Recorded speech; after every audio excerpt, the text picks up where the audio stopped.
Hello friends, आज हम पढ़ेंगे क्लास 7 प्रश्नावली 2.5 प्रश्न संख्या 2। प्रश्न संख्या 2 दिया हुआ दशमलव द्वारा रुपयों में व्यक्त कीजिए, यानी कि दशमलव संख्याओं का प्रयोग करके आपको ये जो सारे पैसे और रुपए दिए हुए हैं इनको रुपयों में बदलना है, रुपयों में व्यक्त करना है पॉइंट के रूप में बताकर। तो देखो, पहले हम ये समझते हैं रुपये और पैसों का संबंध क्या होता है। 100 पैसे मिलाकर 1 रुपया बनता है। 1 रुपया जो होता है उसके अंदर 100 पैसे होते हैं। देखो, जब भी हमें पैसों को रुपयों में बदलना होता है तो हम क्या करते हैं, इस 100 का उस पैसों में भाग दे देते हैं। जब भी पैसों को रुपयों में बदलना होता है तब जो पैसे दिए होते हैं उन पैसों में हम 100 का भाग दे देते हैं। ठीक है, तो जैसे ये 7 पैसे दिए हुए इनको हमें रुपयों में बदलना है तो हम क्या करेंगे, 7 में 100 का भाग दे देंगे। तो देखो, 7 में अब 100 का भाग जाता है नहीं, लेकिन ये एक ट्रिक होती है। एक और पीछे केवल 0 दिए हुए हैं, उस संख्या का भले किसी भी संख्या में भाग दो, इसकी ट्रिक होती है। एक और पीछे 0 ही होना चाहिए, आगे 1 ही होना चाहिए, पीछे 0 ही होना चाहिए। 0 1 0 हो सकता है, 2 0 3 0, मतलब 10 हो सकता है, 100 हो सकता है, 1000 हो सकता है, 10,000, लाख, कुछ भी संख्या हो सकती है, लेकिन 1 और पीछे केवल 0 होने चाहिए। उस संख्या का इस संख्या का भाग देना बहुत ही आसान होता है। किस तरीके से देते हैं, इसमें देखो पीछे जितने 0 है ना, हमें जिस संख्या में भाग देना है उस संख्या के पीछे से उतने अंक गिनो जितने अपने भाग वाली संख्या में 0 लिखे हुए हैं और फिर पॉइंट लगा दो। यहाँ भाग जिस संख्या का देना है उसमें 0 कितने, 2 हैं, तो 2 0 तो आपको पीछे से 2 अंक गिनने हैं। तो पहला अंक तो 7 खुद हो गया, पीछे से गिनना है ना, और दूसरा अंक है नहीं इसलिए हम अपने मन से लिख रहे हैं 0। 2 अंक हो गए, 2 0 थे, और फिर वहां पर लगा दो पॉइंट। तो ये अब बन गया, रुपयों में बदल गया। और आगे पॉइंट से पहले खाली नहीं छोड़ने के लिए हम ऐसे ही नॉर्मल 0 लिख देते हैं। पॉइंट से पहले 0 की कोई वैल्यू नहीं होती है। ठीक है, तो पैसों को रुपयों में बदलने के लिए 100 का भाग दिया जाता है। देखो, यहाँ एक और बात नोटिस करने वाली है कि पैसों को रुपयों में बदलने के लिए हम 100 का भाग देते हैं, तो जहां रुपए खुद होंगे उसमें 100 का भाग नहीं दिया जाएगा, क्योंकि रुपयों वो तो ऑलरेडी रुपए, जैसे ये रुपए दिए हुए, इसमें रुपए दिए हुए हैं, तो ये तो ऑलरेडी रुपए हैं। तो रुपयों को हम रुपए में कैसे बदल सकते हैं, पैसों को रुपए में बदलेंगे तो जो पैसे हैं उनमें ही 100 का भाग दिया जाएगा। रुपए आगे रहेंगे, रुपए जो है वो पॉइंट से पहले रहेंगे।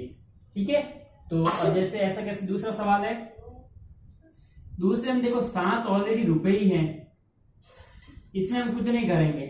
ठीक है, प्लस ये जो 7 पैसे दिए हुए इनमें हम 100 का भाग देंगे। देखो 7 वो तो रुपए ही हैं, रुपए पॉइंट से पहले आएगा।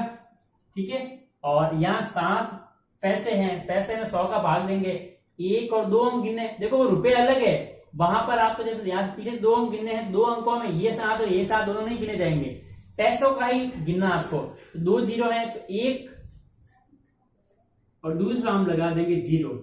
ठीक है, तो ये बन जाएगा 7.07 रुपए, ये पूरे रुपए माने जाएंगे।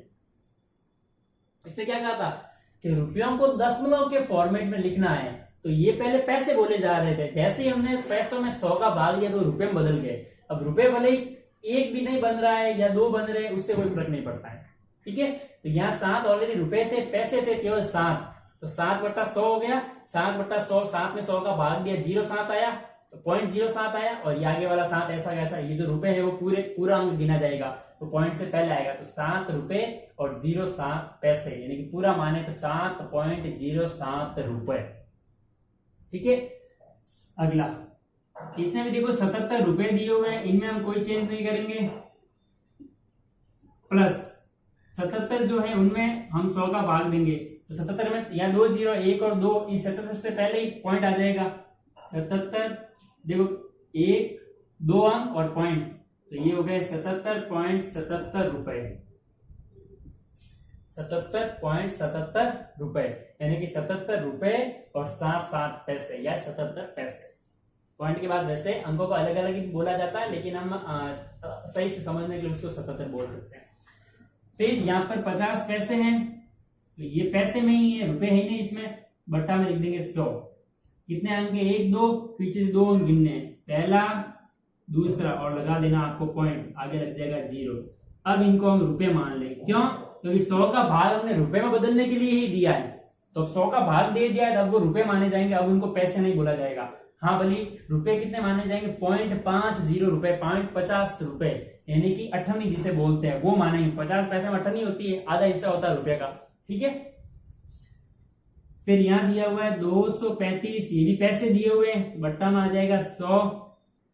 अब देखो पीछे से 2 अंक गिनने हैं, 5 3, 2 अंक गिन के पॉइंट लगा दिया तो 2 आगे रह गया, अब ये बन गए रुपए।